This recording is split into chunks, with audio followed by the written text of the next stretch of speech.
So apparently Hillary Clinton has not gotten the message that when you attack Bernie Sanders, it backfires.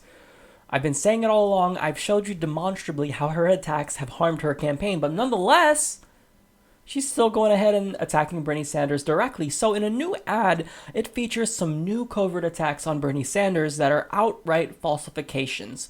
Take a look. She'll build on Obamacare, not start over. Break through the gridlock, not add to it. Defend Planned Parenthood, not attack it. Stand up to the gun lobby, not protect it. Lead on foreign policy, not ignore it.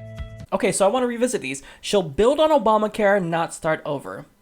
So here's what she's trying to do again. She's trying to perpetuate the myth that Bernie Sanders wants to remove healthcare from you by starting over.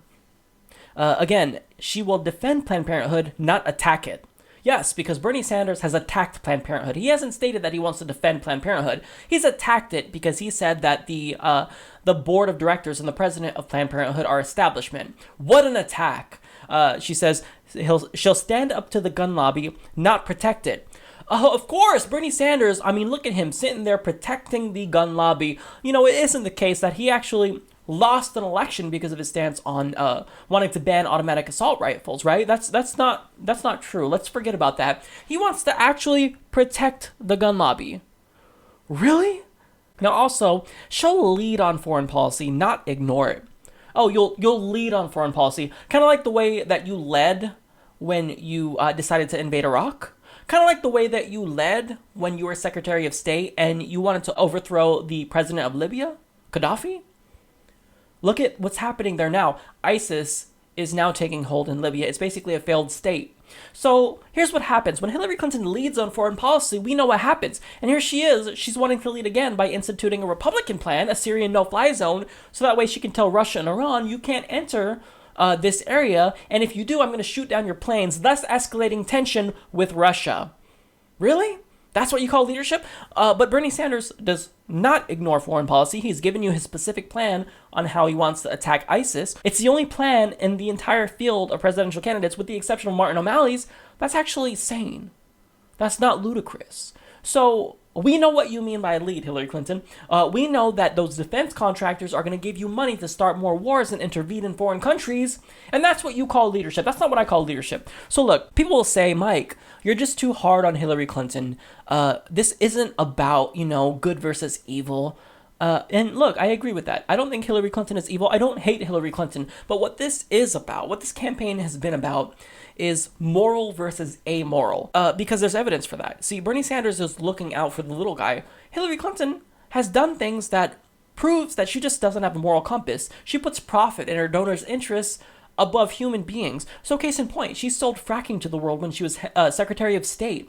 If you are selling something that destroys the environment, that poisons water, that causes earthquakes, not only do I think you're not going to be the best candidate to tackle climate change, I think you're amoral, if not immoral. She has these monetary incentives to do it. Also, someone who fought against gay marriage for the entirety of her life, I don't think that that's someone who is moral. I think they're amoral. Someone who gave weapons deals to the Saudis, a radical Wahhabist regime, because they donated to the Clinton Foundation, I think that's amoral. So I don't necessarily think, of course, that this is, good versus evil, but Hillary Clinton has proven that she doesn't have any type of moral compass guiding her. She claims that the Bible is her favorite book. Well, why is it that Bernie Sanders, someone who's not religious, someone who is Jewish, is someone who follows your God and his commandments more closely? Why is that the case?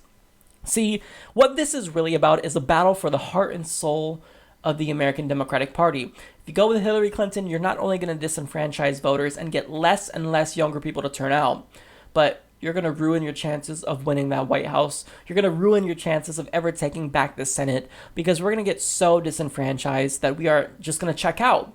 And this isn't just me saying this. This is actual political science studies. When voters actually witness cases of corruption, it's usually severe cases of corruption, but typically what they do is they just check out. They don't even try to fight back against it. They don't engage in the political system.